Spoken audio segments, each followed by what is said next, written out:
Episod sebelum ini, kita dah berjaya kosongkan rumah seorang hoarder di Wang Semaju yang mengambil masa 3 hari. Kali ini, kita akan fokus untuk bersihkan rumah ini menggunakan produk-produk jenama BioQuick dalam keseluruhan video ini.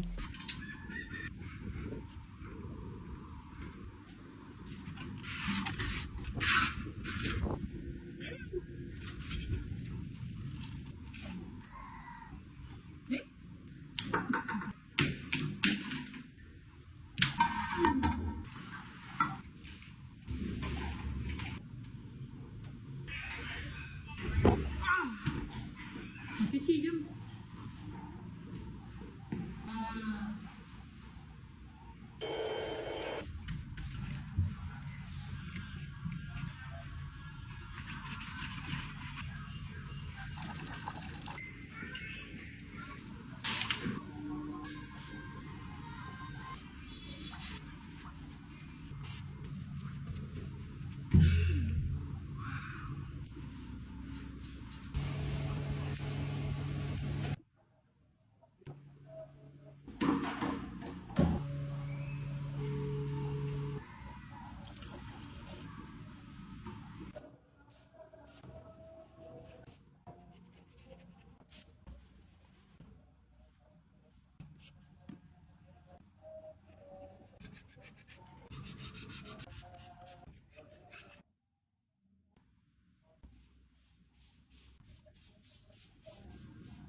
Alhamdulillah, rumah ni sudah selesai. Untuk episod seterusnya, kes hoarder di Shah Alam ni lagi serius. Banyak pihak yang terlibat bagi memudahkan proses pembersihan kami. Kalau nak tahu macam mana kami berjaya kosongkan keseluruhan tingkat 2, jangan lupa follow untuk tengok update akan datang.